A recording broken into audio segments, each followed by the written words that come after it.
Corona virus का प्रकोप अब तक का सबसे व्यापक और पूरी दुनिया में वैश्विक स्तर पर फैली हुई आपदा है। अंग्रेजी में इसके लिए शब्द इस्तेमाल किया जाता है पेंडेमिक, जिसका शाब्दिक अर्थ होता है महामारी। लेकिन यह महामारी दूसरी महामारियों की तुलना में थोड़ी सी अलग है।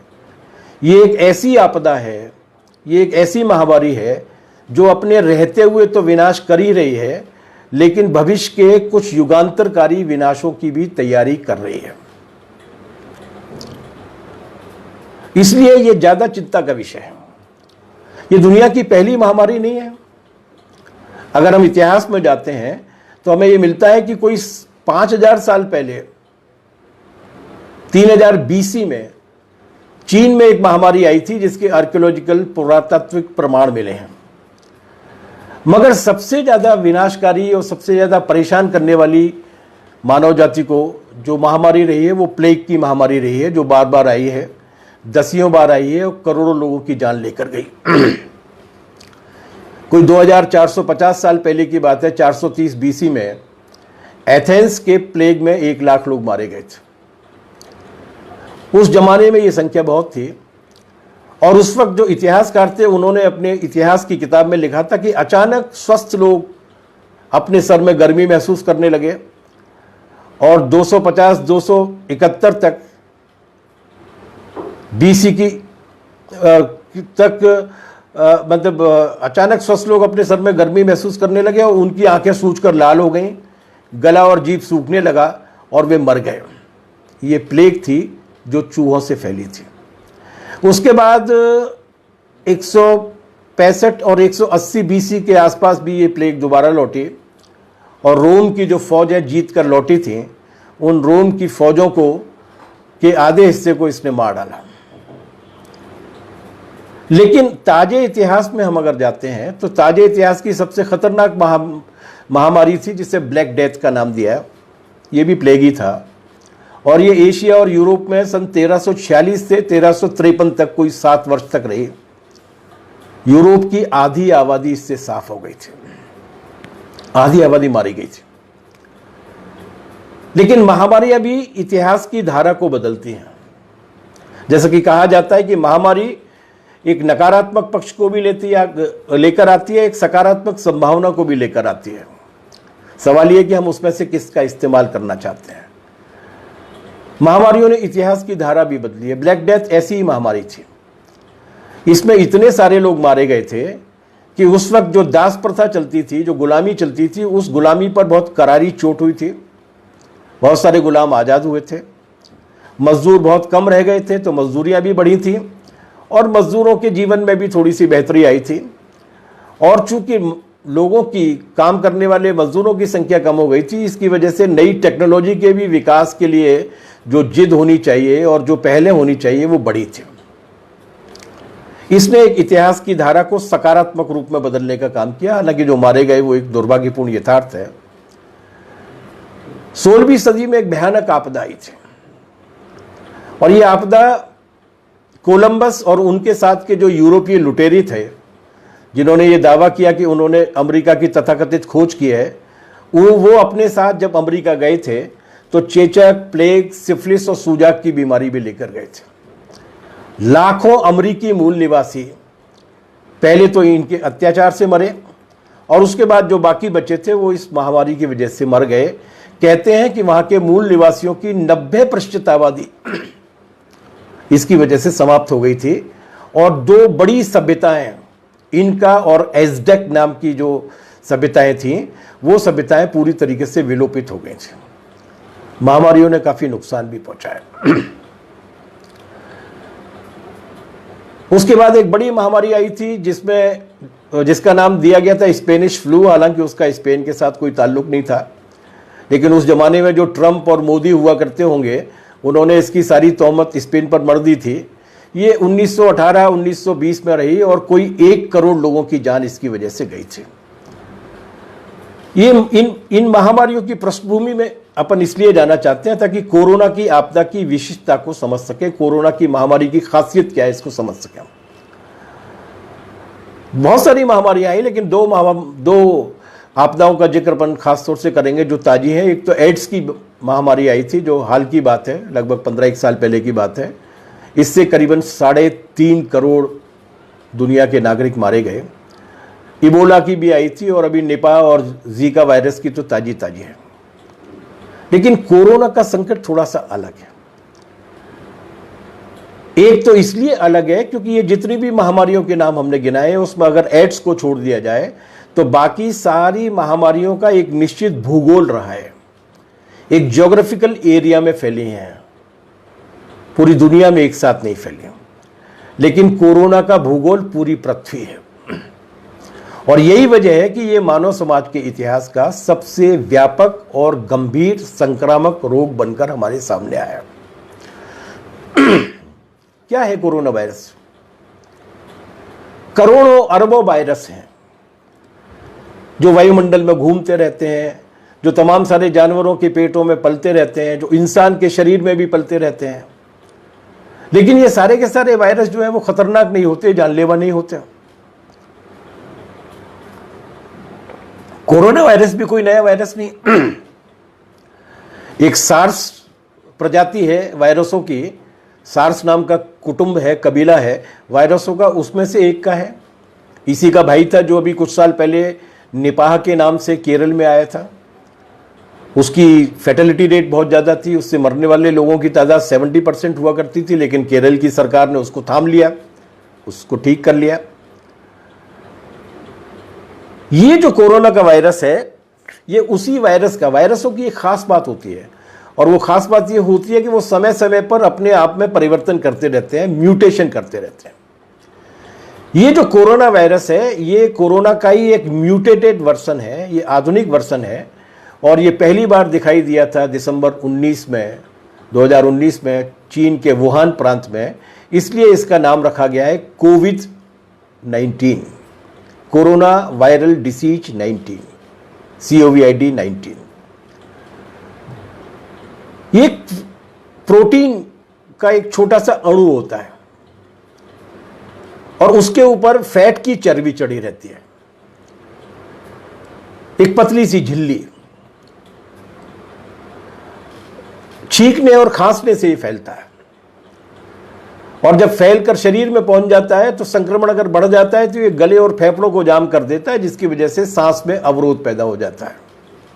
एक नए तरीके का निमोनिया है, लेकिन वायरल निमोनिया है। हम लोग नहीं समझ पाते, लेकिन विज्ञान की जानकारी हमें यह बताती है कि एक बार जब हम खांसते हैं तो हमारी उस खांसी में करीबन 3000 पार्टिकल्स, कण बाहर निकलते हैं। इन कणों के साथ जब कोरोना वायरस बाहर निकलता है तो वो करीब 3 घंटे तक जिंदा रहता है। इसीलिए बार बार कहा जाता है कि मास्क लगा के रहिए, क्योंकि उसकी वजह से अगर सामने वाले भी कोई खांसेगा तो उसके खांसी के साथ जो 3000 कण निकले हैं वो कण आप तक पहुंचने से मास्क रोकेगा और आपकी अगर खांसी होगी तो आपके खांसी के साथ जो पार्टिकल्स निकलने वाले हैं उनको भी रोका जाएगा। इसीलिए बार बार कहा जाता है। लेकिन बाहर निकलने के बाद ये सतह पे गिर जाता है, जमीन पे गिर जाए, प्लास्टिक पे गिर जाए, पीतल के बर्तन पे गिर जाए, एल्यूमिनियम पे गिर जाए, पत्थर पे गिर जाए, अलग अलग जगह पर गिरने पर इसकी आयु अलग अलग होती है। वैसे तो वायरस की कोई आयु होती नहीं है क्योंकि वो प्राणी नहीं होता, लेकिन कब तक वो एक्टिव रह सकता है उस सीमा को अगर उसकी आयु मानी जाए तो वो सतह पर गिरने के बाद अलग अलग वो कुछ घंटों से लेकर कुछ दिनों तक, 2 सप्ताह तक भी जीवित रह सकता है। इसीलिए बार बार ये बात कही जा रही है कि जितनी भी चीज़ों का को हम स्पर्श करते हैं या छूते हैं उन सारी चीज़ों को भी बार बार सैनिटाइज किया जाना चाहिए, उनकी बार बार सफाई की जानी चाहिए। हम जानते हैं अपने व्यावहारिक अनुभव से कि हमारे हाथ में अगर तेल लग जाता है या घी लग जाता है या चिकनाई लग जाती है तो उसको साफ करने का सबसे आसान तरीका है साबुन। साबुन के रगड़ने से वो चिकनाई जल्दी साफ होती है। क्योंकि कोरोना वायरस की झिल्ली फैट की बनी हुई है, चर्बी की बनी हुई है, इसलिए जाहिर सी बात है कि साबुन के रगड़ने से कोरोना वायरस की जो ऊपर की झिल्ली है वो खुल जाती है, परत खुल जाती है, अंदर की प्रोटीन पानी के साथ बह जाती है और जितने ज़्यादा झाग पैदा होते हैं उतनी ही जल्दी ये मरता है। इसीलिए बार बार कहा जाता है कि 20 सेकंड्स तक हाथ धोने चाहिए। 20 सेकंड तक हाथ धोएंगे तो झाग ज़्यादा पैदा होंगे और उसके बचने की संभावना कम कम होगी। एक और विकल्प है कि ऐसा सैनिटाइजर जिसमें कम से कम 61% के आसपास एल्कोहल का कंटेंट हो, उस सैनिटाइजर से हाथ धोने से भी इसको मारा जा सकता है। लेकिन सैनिटाइजर हमारी पहुंच के बाहर है, लेकिन साबुन हमारी पहुंच के में है, इसलिए साबुन सबसे सस्ता और सुलभ उपाय है। इसलिए मेरा भी निवेदन है आप सभी से और आप सभी के जरिए बाकी लोगों से भी कि मास्क पहनिए, साबुन से बार बार हाथ धोइए और जो भी चीज़ छूने में आती हैं घर में उनको लगातार सैनिटाइज कीजिए, कोरोना से बचिए। हालांकि अभी तक एक खैरियत की बात है कि कोरोना की फैटेलिटी रेट बहुत कम है, इस वायरस की मृत्यु दर बहुत कम है। लगभग 1 महीने पहले तक ये मृत्यु दर 2.7% के आसपास थी, अब 3.5% के आसपास है। लेकिन बाकी महामारियों की तुलना में भले ही ये कम है, लेकिन जोखिम क्यों उठाया जाए, एक जान भी क्यों जाए, इसलिए सावधानी ही बचाव है। कल शाम तक दुनिया में 34,28,111 लोग इसके संक्रमण से प्रभावित हो चुके हैं। इन 34,28,111 में से 10,93,137 ठीक हो चुके हैं, लेकिन 2,43,829 मौत के मुंह में भी जा चुके हैं। ये मौत ऐसी थी जिसको टाला जा सकता था। भारत में कुल पॉजिटिव की संख्या है 39,980। इसमें से 10,633 ठीक हो चुके हैं, लेकिन 1,301 की मौत हो चुकी है, बाकी का इलाज चल रहा है। लेकिन एक विडंबना है भारत के साथ, जो विडंबना पिछले दिनों ऐसी सरकारों के बनने के बाद और ज़्यादा बढ़ी है कि सरकार की कही गई बातों में लोगों को विश्वास पैदा नहीं होता और कोरोना की जांचों के मामले में भी विश्वसनीयता नहीं है। हम जिस मध्य प्रदेश में रहकर आपके बीच में बोल रहे हैं, ये वो मध्य प्रदेश है जहां सरकार के द्वारा जारी किए गए आंकड़ों के मुताबिक 9,000 से ज़्यादा जांच की रिपोर्ट्स ऐसी हैं जिनका हिसाब नहीं मिल रहा, गिनती में से गायब। जिस हॉस्पिटल में हम अपनी जांच कराने के लिए गए थे, उस हॉस्पिटल में 5 दिन पहले 8,000 जांचें 16 दिन पहले से गई हुई थी नोएडा में जांच के लिए, उनके सैंपल्स की जांच अभी तक लौट के नहीं आई थी। ये उन सैंपल्स की बात हो रही है जो सैंपल्स इकट्ठा किए गए, उनके इकट्ठा करने की भी दर बहुत कम है। इसलिए ये जो आंकड़े हैं, इन आंकड़ों के आधार पर विश्वास में रहने की आवश्यकता नहीं है, बल्कि जब सरकारें कुछ नहीं करती हैं तो उससे बेहतर तरीका यह है कि हम अपनी ओर से कोशिश करें कि हम इस बीमारी को जितनी हद तक कम से कम अपने मित्रों तक और अपने साथियों तक नहीं पहुंचने दें, उससे ज़्यादा बेहतर बचाव और कोई नहीं है। और ये स्टूडेंट फेडरेशन ऑफ इंडिया के वॉलंटियर्स का ये काम भी है कि वो लोगों के बीच में हाइजीन के मामले में और वैज्ञानिक जानकारी के मामले में चेतना पैदा करें। दूसरी विडंबना हमारी है कि हमारा जो नेतृत्व है वो अंधविश्वासी है। जिस वक्त केरल की सरकार, वहां के मुख्यमंत्री के कहने पर वहां के सारे मंत्री, वहां के सारे पुलिस अधिकारी, वहां के सारे प्रशासनिक अधिकारी, वहां के सारे वॉलंटियर्स जनता के बीच में जा जाकर अपने हाथ धो धो कर लोगों को सिखा रहे थे कि किस तरीके से हाथ धोया जाना चाहिए, जिस वक्त सैनिटेशन के काम पर पूरा जोर दिया जा रहा था, उस वक्त हमारे जो सबसे बड़े नेता हैं, वो सबसे बड़े नेता उन वैज्ञानिक कारणों के बारे में शिक्षित करने की बजाय, उसके बचाव बताने के बजाय थाली बजाने, बाल्टी बजाने, ताली बजाने, मोमबत्ती जलाने की बात कर रहे थे और आज हवाई जहाज़ों से फूल बरसाने की बात कर रहे हैं, गोबर और गौमूत्र की बात कर रहे हैं। तो बजाय लोगों को शिक्षित करने के, बजाय लोगों को वैज्ञानिक चेतना से लैस करने के, हम मस्खरी दिखा रहे हैं लोगों के बीच में कि कितने ज़्यादा गैर गंभीर हैं हम। न सुरक्षा की किट्स हैं, न जांचों की किट्स हैं। डॉक्टर्स बहुत सराहनीय तरीके से काम कर रहे हैं, अपनी जान को दांव पे लगाए हुए हैं, लेकिन उनके लिए पीपीई नहीं है।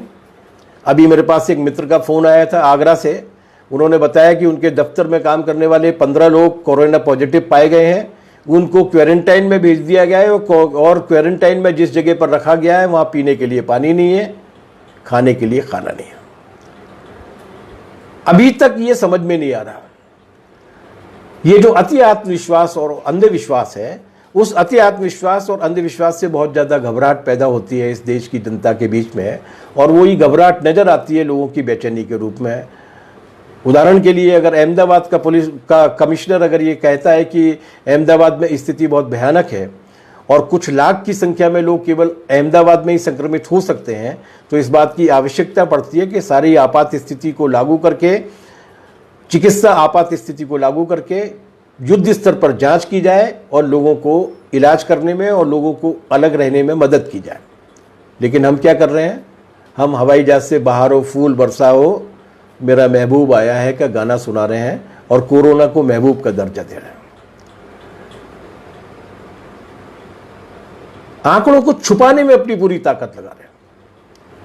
कोरोना हो या प्लेग, चेचक हो या हैजा, इन सारे वायरसों से ज्यादा खतरनाक वायरस का नाम है पूंजीवाद।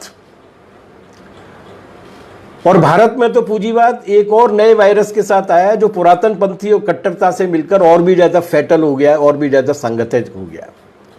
कॉरपोरेट और जिसका हिंदू धर्म की परंपराओं के साथ कोई संबंध नहीं है, वो हिंदुत्व, इन दोनों का घातक मेल देश पर मंडरा रहे भयानक खतरे के बीच भी अपना काम जारी रखे। कोरोना की चिंता नहीं है, महामारी की चिंता नहीं है, लोगों को बचाने की चिंता नहीं है। लॉकडाउन में जो लोग भूखे मर रहे हैं, मध्य प्रदेश की राजधानी की बात कर रहा हूं मैं, यहां करीबन 2 लाख लोग ऐसे हैं जिनके पास खाने के लिए कुछ भी नहीं है। अब संकट मध्यम वर्ग तक भी पहुंच गया है, क्योंकि यहां पे लॉकडाउन की अवधि बढ़ गई है, क्योंकि मरीजों की तादाद लगातार बढ़ रही है।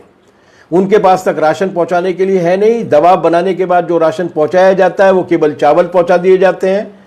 रोटी एक बार नमक और मिर्च की चटनी के साथ खाई जा सकती है, लेकिन चावल के साथ दाल होना चाहिए, सब्जी होना चाहिए, उसकी कोई फिक्र नहीं है। एक शहर में आटा बांटा गया तो पता लगा कि 10 किलो की बोरी में, 10 किलो के पैकेट में 3 किलो आटा कम आ रहा है, मतलब आटा चोरी का काम भी चल रहा है। उन सब की परवाह नहीं है, लेकिन पूरी जनता के बीच में एक नए वायरस को पहचानने की कोशिश की है। पूंजीवाद 2 तरीके से काम करता है। ये पूंजीवाद का वायरस, पहला काम तो इस तरीके के वायरसों को पैदा करता है, प्रकृति का इतना जबरदस्त तरीके से शोषण करता है, जंगलों को बर्बाद कर देगा, नदियों को सुखा देगा, जमीन को खोद के रख देगा। उसकी वजह से प्राकृतिक संतुलन बिगड़ जाएगा, इकोलॉजी पूरी की पूरी ध्वस्त हो जाएगी। और दूसरा काम यह करता है कि जो प्रकृति की सबसे अनमोल रचना है मनुष्य, उस मनुष्य का इतनी जबरदस्त तरीके से शोषण करता है कि उसके शरीर की प्रतिरोधात्मक क्षमता ही खत्म हो जाती है, इम्यूनाइजेशन का सिस्टम ही खत्म हो जाता है। इसके आंकड़ों में अगर नहीं जाए, इसके बाकी पहलुओं के बारे में बात नहीं करें, तो केवल एक ही पहलू को ले दें कि यह विपन्नता और दरिद्रता को इतना ज्यादा बढ़ा देता है कि मैं पूरी जिम्मेदारी के साथ इस बात को कह रहा हूं कि जितना स्लॉटर हाउस में बकरी को कैलोरी दी जाती है, जितना पोल्ट्री फार्म में एक मुर्गी को तैयार करने के लिए दिन भर में कैलोरी दी जाती है, उससे भी कम कैलोरी पर हिंदुस्तान की आधी आबादी के बच्चों को अपना जीवन काटना पड़ रहा है। और नतीजा ये निकलता है कि कोरोना तो छोड़िए, अगर मलेरिया का बैक्टीरिया भी उनके शरीर में पहुंच जाता है तो वो अपनी जान को नहीं बचा पाते। तो ये जो पूंजीवाद की मुनाफाखोरी की लिप्सा जो आदमखोर थी, वो अब पृथ्वीखोर भी हो गई है और पूरी की पूरी पृथ्वी को भी अपने चपेटे में लेने की कोशिश कर रही है। और इस कोरोना काल में भी इस आदमखोरी और पृथ्वीखोरी की प्रक्रिया को जारी रखा जा रहा है। जैसे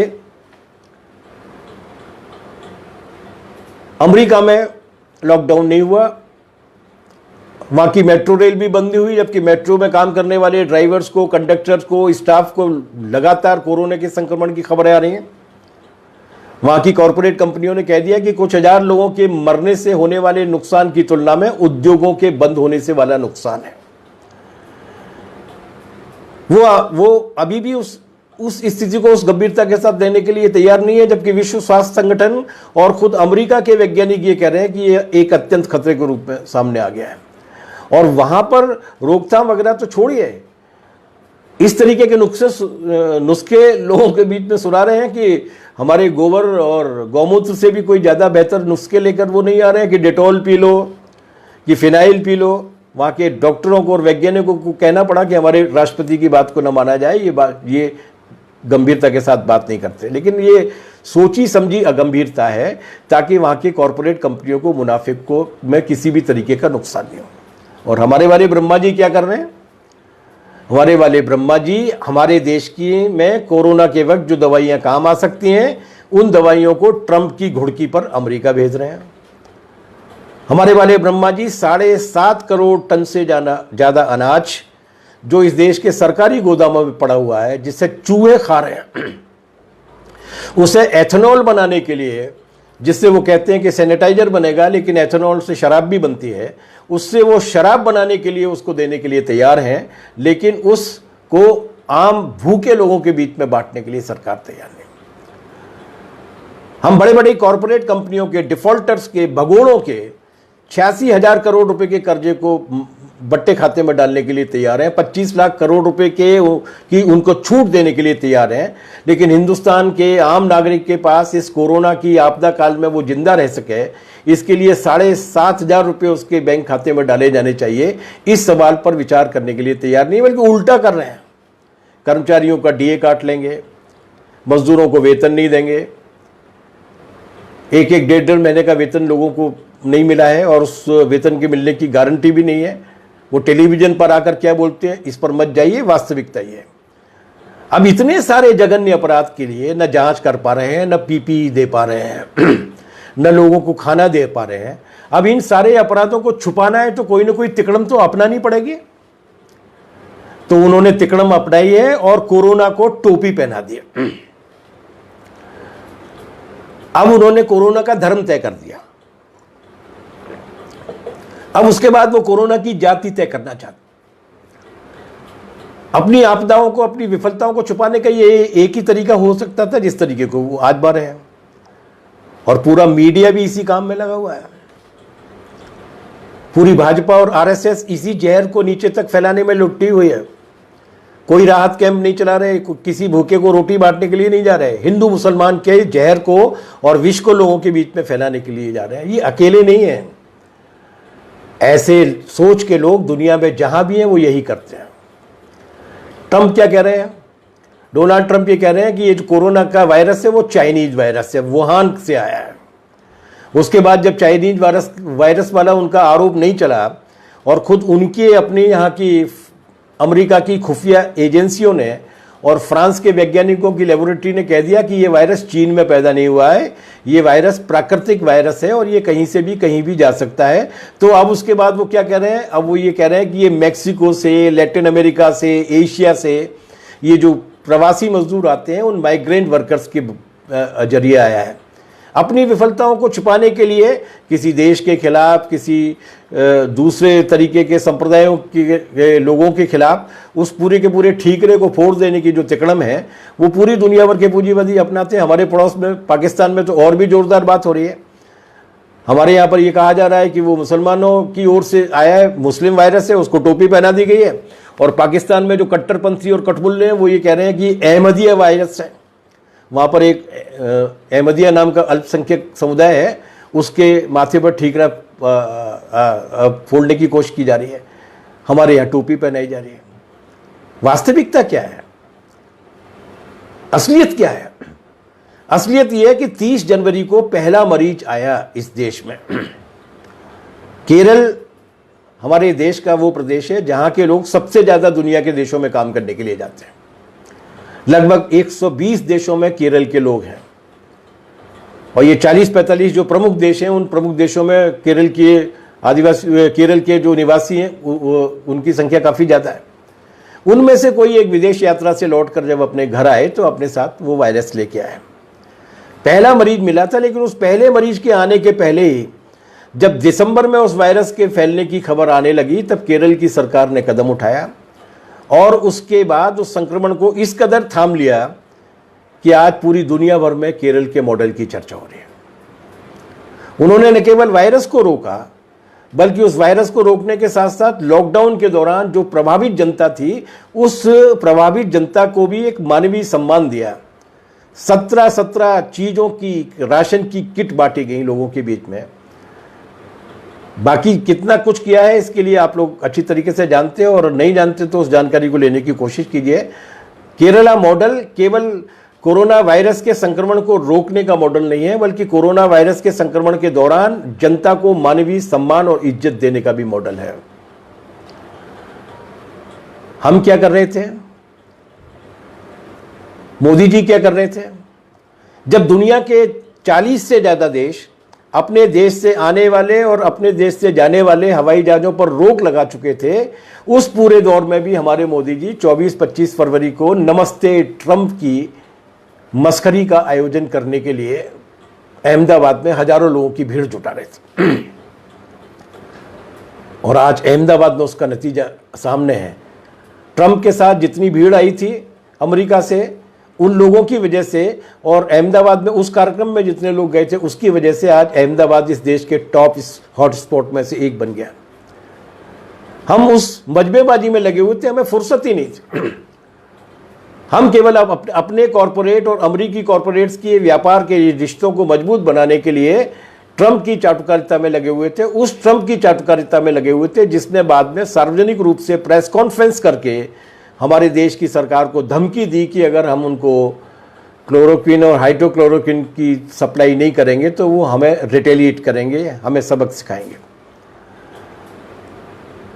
केवल अहमदाबाद में ही भीड़ इकट्ठा नहीं हुई थी, ऐसी जमावटें बहुत सारी जगह हुई।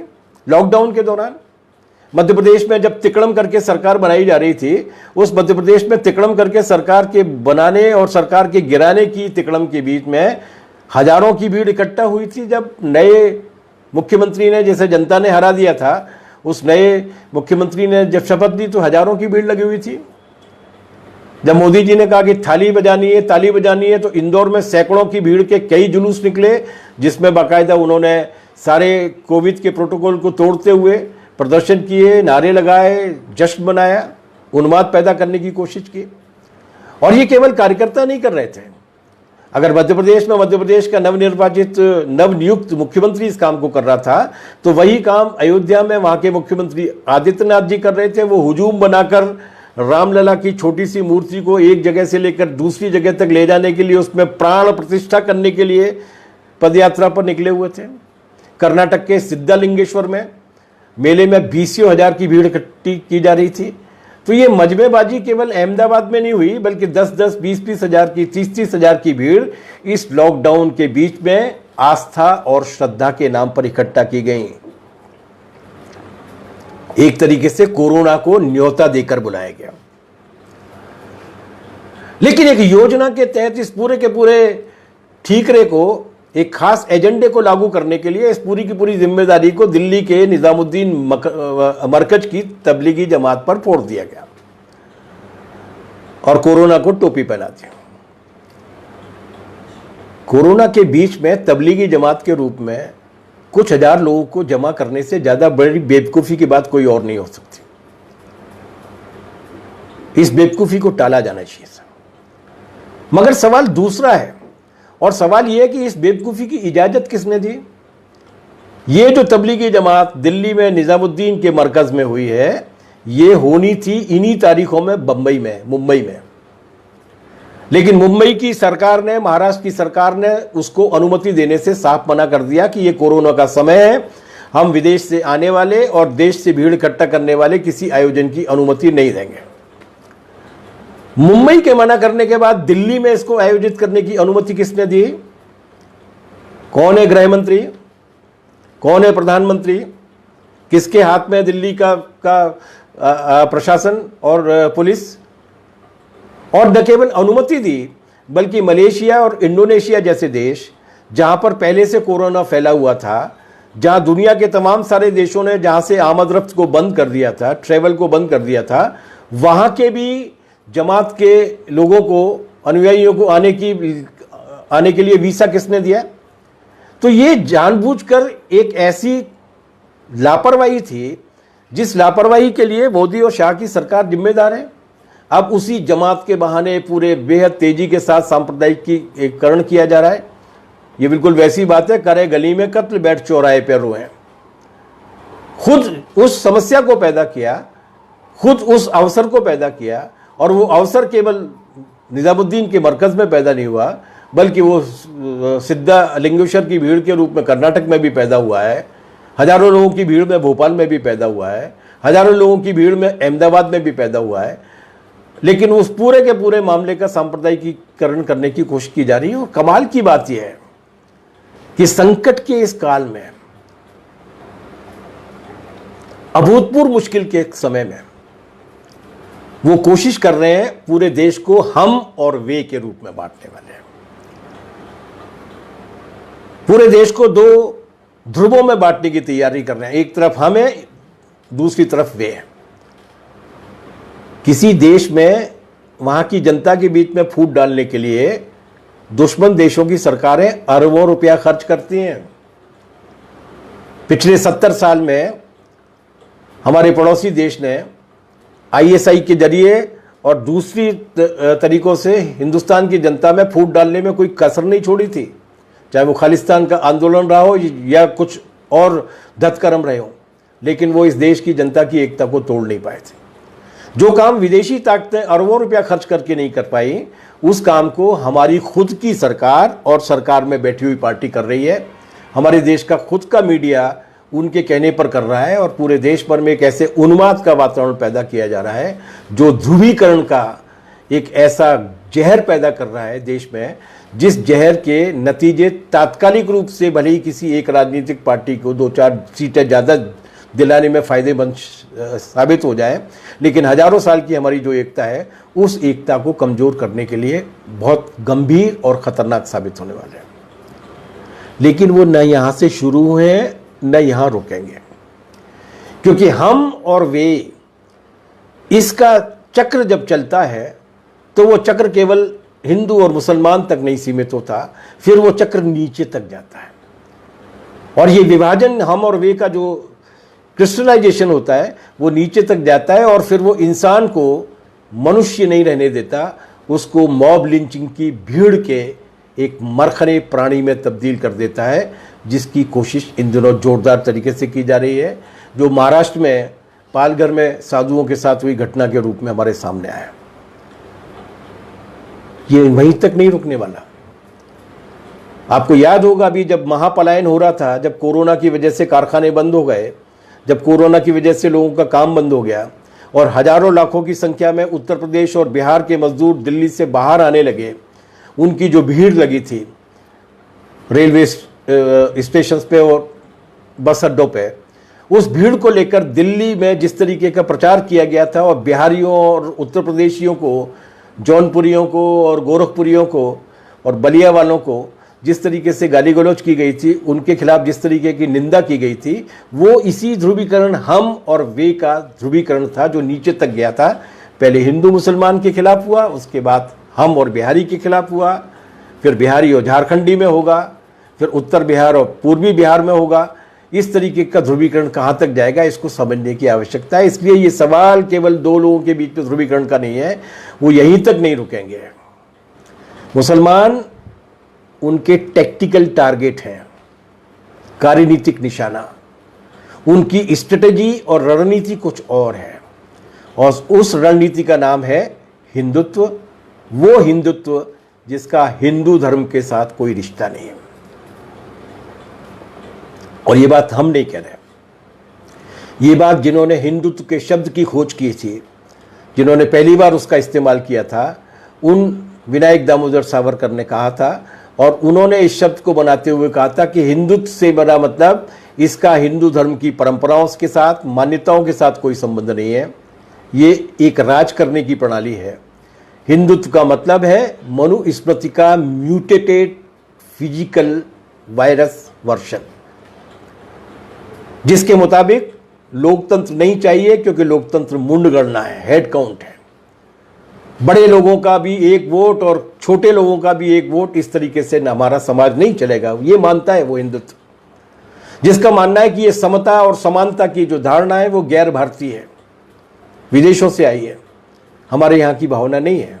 नहीं चाहिए समानता और समता। जिनका मानना है कि संविधान नहीं चाहिए, ये पश्चिम से आया है। हमारे देश में एक संविधान है जिसका नाम है मनुस्मृति, उसके हिसाब से ही राज चलना चाहिए। तो असली एजेंडा क्या है? कोरोना की आड़ में भी वो जारी है।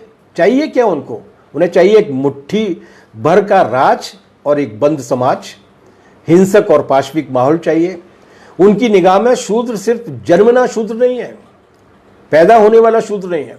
अगर आप वर्णाश्रम के इतिहास में जाएंगे तो आपको मालूम पड़ेगा कि उस जमाने में भी जो खेती करते थे या जो शारीरिक श्रम का काम करते थे, वो चाहे वैश्य हो या शूद्र हो, उनको जो लोग थे उनको वैश्य या शूद्र कहा जाता था।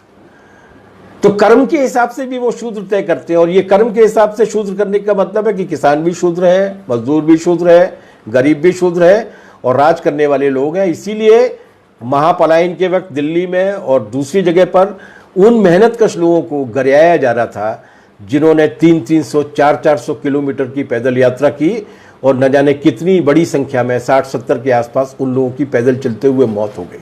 जहाँ छोटी छोटी बच्चियाँ अपने सिर पर बोझ लाद के 400-400 किलोमीटर दूर तक जा रही हैं। और हमारी सरकार हवाई जहाज़ों से फूल बरसा सकती है, इतना सारा गैसोलीन खर्च कर सकती है, पैसा खर्च कर सकती है, लेकिन इन मेहनत करने वालों को, चाहे वो उड़ीसा के हों, चाहे वो छत्तीसगढ़ के हों, चाहे वो बिहार के हों, चाहे वो झारखंड के हों, चाहे वो उत्तराखंड के हों, चाहे वो उत्तर प्रदेश के हों, हम उन्हें उनके घर तक वापस सलामत पहुंचाने के लायक नहीं है, क्योंकि हम उन्हें मानते हैं कि ये तो है ही, इसलिए ये तो शूद्र है। और स्त्री तो खैर शूद्राति शूद्र है। तो वो एक ऐसे निजाम को लाना चाहते हैं, इस कोरोना के बहाने भी उन्होंने उसको छोड़ा नहीं है। अगर आपने मार्क किया होगा तो आईटी सेल के जरिए एक नई तरीके की मुहिम छिड़ी हुई है और उस मुहिम का यह कहना है कि बताइए, अब लोगों से कहा जा रहा है कि मास्क लगाओ। अरे हमारे यहां पे पर्दा प्रथा, घूंघट डालने की प्रणाली इसीलिए तो थी, कितनी महान प्रणाली थी। अब दुनिया उसी घूंघट मारने वाली प्रणाली की ओर लौट रही है, इसलिए घूंघट मारना बहुत अच्छा है। उनके बड़े बड़े विद्वान इस बात को लिख रहे हैं अपनी पोस्ट में और अपने आर्टिकल्स में, जिसमें वो ये कह रहे हैं कि पहले हमारे यहाँ पर जो एक दूसरे को न छूने वाली जो प्रणाली थी, जो जिसको छुआछूत कहते हैं, जिससे बड़ी मुश्किल से दूर करने की कोशिश की जा रही है, डॉक्टर अंबेडकर साहब, ज्योतिबा फुले जैसे तमाम सारे लोगों की और न जाने कितने वामपंथी कार्यकर्ताओं की पूरी जिंदगी खर्च हो गई इस छुआछूत को दूर करने के लिए। महात्मा गांधी जी ने भी संघर्ष किया उसके लिए।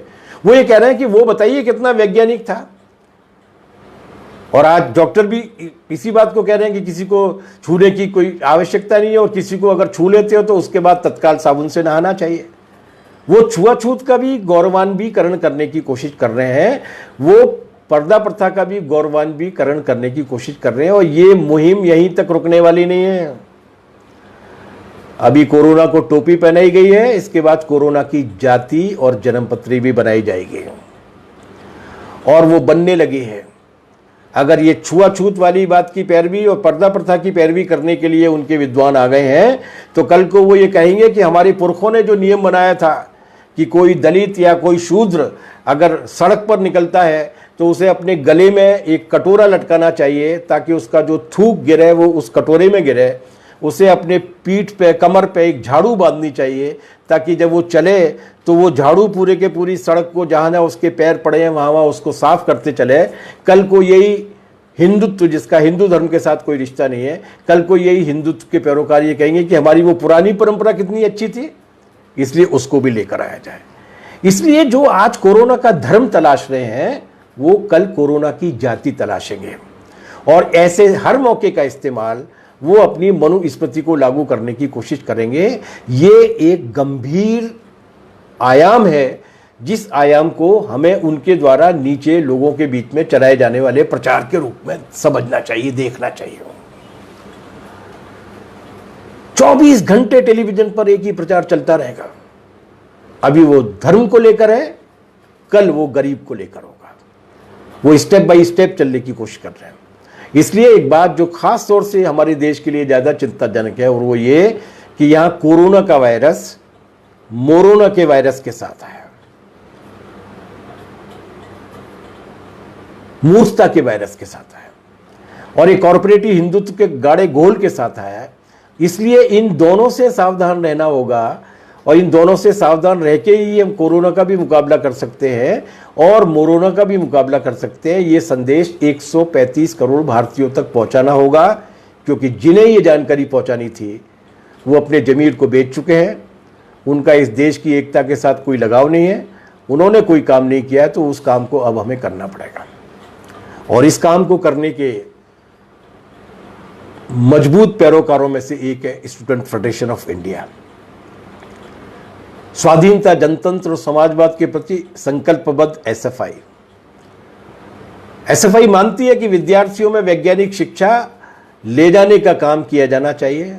जो हमारे भारतीय संविधान में नागरिकों के कर्तव्य की धारा 51A(h) में लिखा हुआ है कि हम लोगों के बीच में से अंधविश्वास दूर करने के लिए उनके बीच में साइंटिफिक टेम्पर विकसित करने का काम करेगा। देश में और व्यक्ति में उस काम को करना होगा। शासक वर्गों ने इस काम को छोड़ दिया है, इसका मतलब ये नहीं कि वो काम जरूरी नहीं है। इसलिए समाज को अंधविश्वास और कुरीतियों से मुक्त कराना होगा। एसएफआई के लक्ष्यों में ये बात शामिल है। ये सही समय है जब इस दिशा में हम आगे बढ़ें और अपनी पूरी ताकत और साहस के साथ जाएं। देखिए, कई बार अंधकार बहुत गुप्त दिखता है, गाढ़ा दिखता है, भयावह दिखता है, लेकिन उस अंधकार को तोड़ने के लिए माचिस की एक तीली और छोटी सी मोमबत्ती की लौ भी काफी होती है। और अगर ये भी ना हो तो आत्मविश्वास के साथ चमकती हुई आंखें भी उस अंधकार को तोड़ सकते हैं। इसलिए आज मीडिया ने या शासक वर्गों ने जिस तरीके से लोगों के बीच में इस अंधविश्वास की पैठ बनाने की कोशिश की है, उसकी वजह से जो अंधेरा पैदा किया है,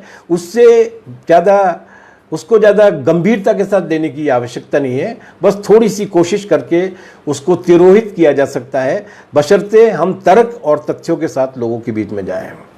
एसएफआई इस काम को कर सकती है। एसएफआई ने इमरजेंसी 1975-77 के बीच के अंधकार को भी तोड़ा। स्टूडेंट फेडरेशन ऑफ इंडिया ने इस देश में शिक्षा के क्षेत्र में जितने भी सुधार हुए हैं, उसमें स्टूडेंट फेडरेशन का जितना बड़ा योगदान रहा है, तमाम सारी विपरीत परिस्थितियों के बावजूद उस योगदान के बिना हिंदुस्तान में शिक्षा की जो हालत है, और अभी थोड़ी देर पहले एसएफआई के हमारे पूर्व महासचिव विक्रम सिंह जी जो कह रहे थे, जहाँ तक हमने इस शिक्षा व्यवस्था को छात्रों की पहुँच तक पहुँचाने का काम किया है, वो कोई आसान परिस्थितियों में काम नहीं किया।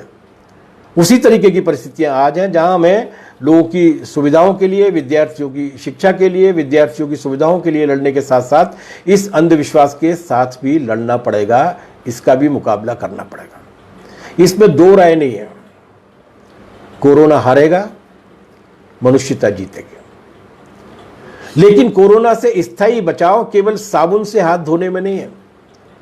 कोरोना से स्थायी बचाव पूंजीवाद से हाथ धोने में है। इसलिए कोरोना से तात्कालिक बचाव के लिए अपने हाथ धोते रहिए, 20 सेकंड तक झाग पैदा करते रहिए, लेकिन पूंजीवाद से हाथ धोने के लिए हमें और भी हाथों को तैयार करना होगा और ये समझाना होगा कि कोरोना जैसी बीमारियों की पुनरावृत्ति का रोकने का एक ही रास्ता है, और वो रास्ता है समाजवाद। और ये केवल विश्वास की बात नहीं है, ये पूरी दुनिया भर में क्यूबा ने साबित करके दिखा दिया।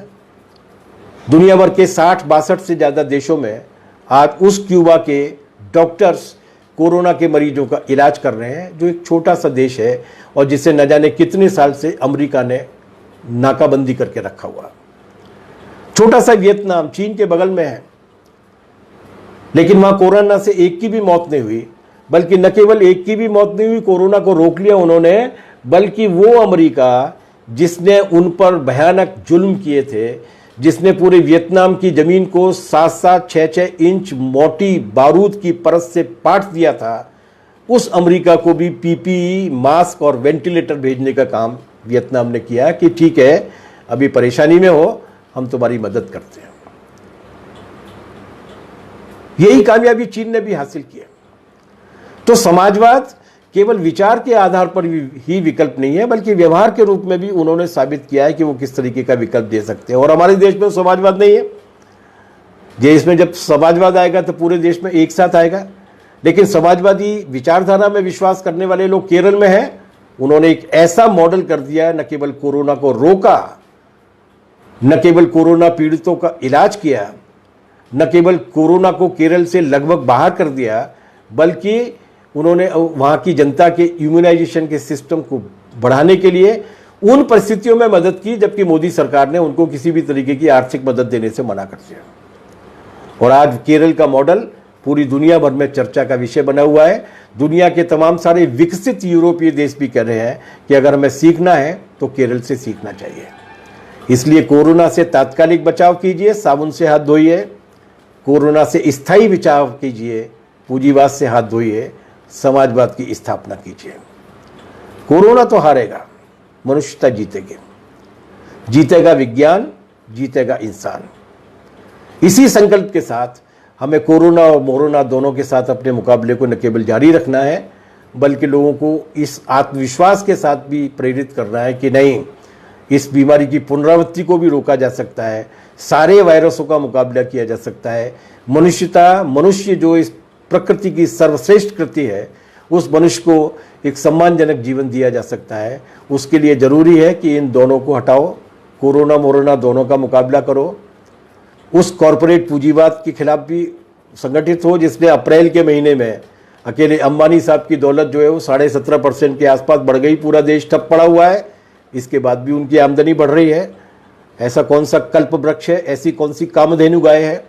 उस कामधेनु गाय और कल्प वृक्ष का नाम है नरेंद्र दामोदर दास मोदी, जिनके नेतृत्व में आज हिंदुस्तान का कॉरपोरेट पूरी तरीके से सुख और चैन में है।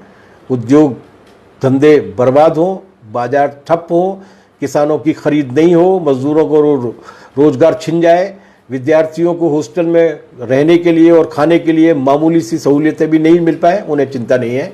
उन्हें केवल चिंता है कि कॉरपोरेट्स के मुनाफे बढ़ने चाहिए, नए नए डॉलर अरबपति जो है वो पैदा होने चाहिए। इन दोनों तरीके की बीमारियों से लड़ना होगा और ये ताकत हम में है, स्टूडेंट फेडरेशन ऑफ इंडिया में है। इसलिए आप सभी साथियों को एक बार और शुभकामनाएं। एसएफआई बिहार को हार्दिक धन्यवाद कि उसने हमें आपसे चर्चा करने का अवसर दिया। मेरा यही निवेदन है कि कोई प्रश्न, जिज्ञासा अगर आपके मन में हो तो चूंकि ये एक तरफा बातचीत होती है लाइव में, इसमें किसी तरीके की चर्चा करने का कोई गुंजाइश नहीं होती है।